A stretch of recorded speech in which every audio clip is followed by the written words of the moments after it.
Hi guys, and welcome to episode 7 of the Twisted Siblings podcast. If you haven't already, please give us a listen and a follow on all social media platforms.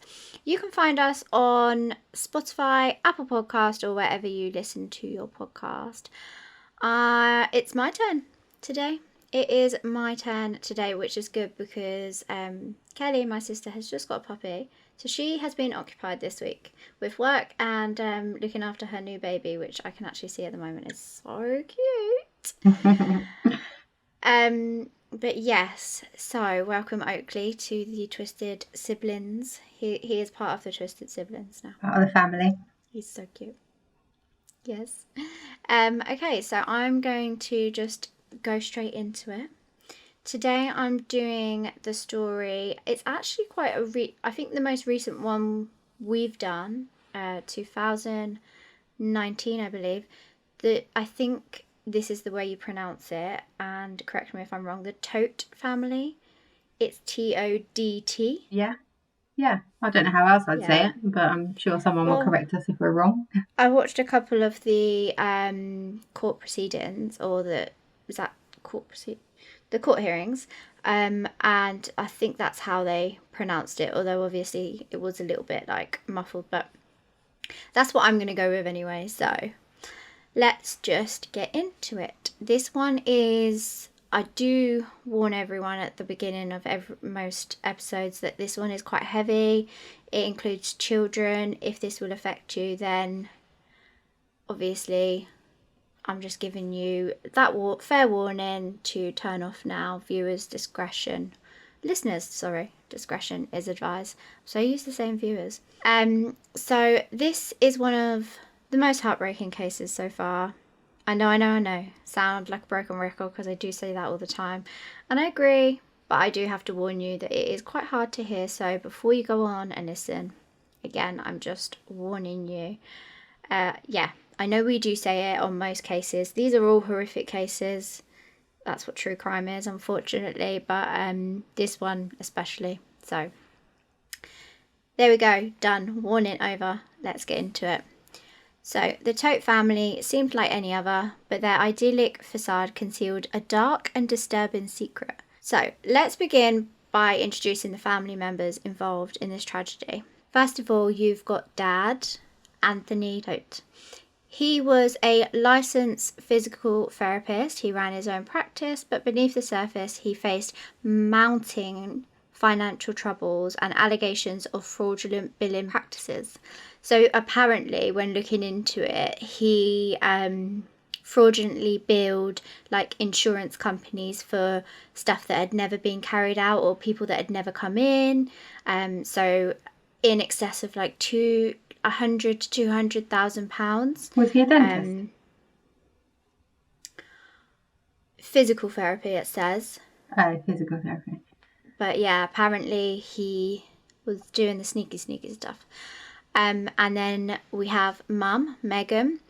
She held the delicate balance of managing her family whilst facing the challenge of a strained marriage, financial strain, and battling with some health issues herself. So she actually contracted Lyme disease when she was bit by a tick on a previous family holiday to Disney. Now, you might know this story as the Disney Dad. Some of what you're saying is ringing a bell.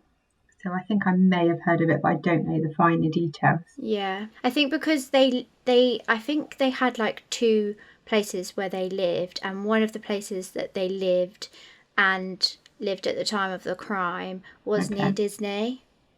I don't know. I think it's quite common out in America to kind of have like a holiday home and somewhere you go to for a certain amount of months in the year. Obviously, we don't do that here, but so yeah, she unfortunately had Lyme disease because she was bitten by a tick when they went to Disney.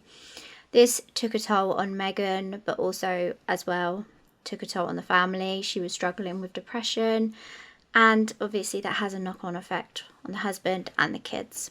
So they had 3 children, Alec, he was 13 years old, Tyler, 11 years old, and Zoe was just 4 years old.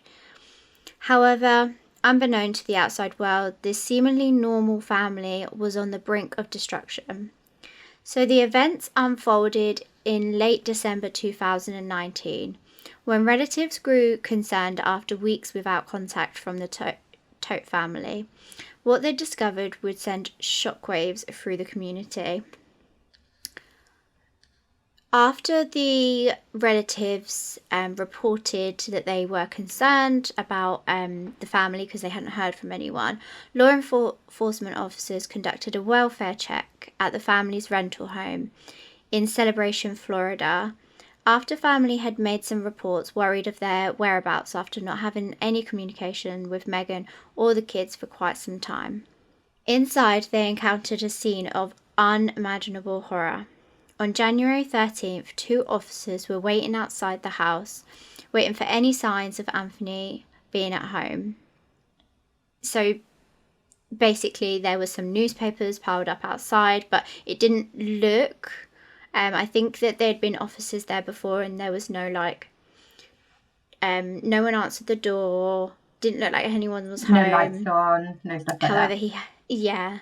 Newspaper piled up on the porch. However, after some time, Anthony finally appeared.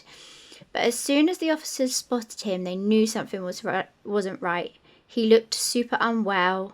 He just didn't look right. He was stumbling. There was just something not right about him.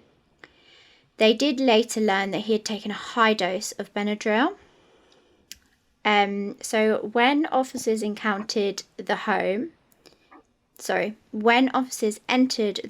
Anthony was stood at the top of the stairs, and when officers asked where Megan and his family was, he told them she was sleeping. He even turned and called for her, as if to say she was in the other room and she was sleeping. However, when the police proceeded to go upstairs and search the property, this is when they would discover Megan, Alec, Tyler and Zoe and their family dog's lifeless body. The bodies were in an advanced stage of decomposition, which means they had likely been dead for quite some time, weeks even. He had lived with his family's dead bodies wrapped up in blankets in the other room, and no calls were made to 911. Gosh. I know. Also, it was noted as well that when the officers stepped into the house, they were hit with that smell, and obviously when you kind of hear these stories, officers or people that kind of come across stuff like that will know that smell from the get-go. So they knew something wasn't right. So when he called for her, they obviously knew that they had to check, and they couldn't just take his word for it because of the smell. And if they had been there, like I said, for weeks, then it would have been pretty bad. It's obviously hot in Florida. So was he calling her because he was trying to convince them that she was okay, or did he really think that nothing had happened? Was he crazy? Yeah, so I think he was obviously, he had taken Benadryl, so he wasn't right. I'm not sure whether he was trying to convince them or whether maybe he just wasn't of sound mind at that time because he had taken too much medication. But for whatever reason, the police officers knew that something wasn't right. So no calls were made to 911, and he had been spotted around the town within the last few weeks, and it was even reported that he had gone to go and get Starbucks. Weird. You can't call the police, you can't call the family, you can't call anyone, but you can go out and get yourself, you're obviously aware of the situation, and to be able to go and get yourself food and make sure you're fed. But why is that even on your mind when your whole family are dead? I don't know. Autopsy reports confirmed that each family member had fallen victim to homicide. The children and Megan had also been drugged. The question's on everyone's mind: what would drive a father to commit such an unfathomable act? How did it seem this loving family reach such a tragedy at the end? Todt was arrested and charged with 4 counts of first-degree murder and 1 count of animal cruelty. The dog was in a dog bed next to him, which is again really sad. What, alive or dead? Dead. Dead. Mm. All dead. Yeah. So when he was arrested, there was a version of events, and then throughout the questioning and investigation process, his version of events did change a few times. So he said he'd actually returned home to find that Megan had already killed the children by spiking their pudding pie with Benadryl and then stabbing them. When he confronted her, Megan had stabbed herself in the stomach and died in front of him. Lovely. So he's just trying to blame it all on her. Now she's not here. Yeah, that's what he said to the police. But if that was the case, then why didn't you call the police? Mm. And then the very conflicting testimony he made next, which was recorded with investigators, admitted to killing 3 children and his wife. He admitted that he suffocated Zoe, stabbed and suffocated Alex and Tyler, and suffocated his wife after she had reportedly stabbed herself. Anthony claimed that him and his wife planned to kill themselves and the kids together after watching videos of the afterlife. They wanted them all to be together and believed that they all needed to die at the same time in order to be together. So also they were all in the same bed, kind of piled like together, wrapped in blankets, and then Zoe was like the littlest one was at the end of the bed. So it was thought that maybe they had theorised that as well as all needing to die at the same time, they all needed to be in the same place. Yeah. To be in the afterlife together. Apparently But why do we know why they decided they even needed to be in that afterlife in the first place? There also is reports, but obviously this isn't factual, that they were quite part of like doomsday. Okay. Like end of the world. Conspiracy Exactly. theory. So there was talks that they kind of wanted to take their own life before.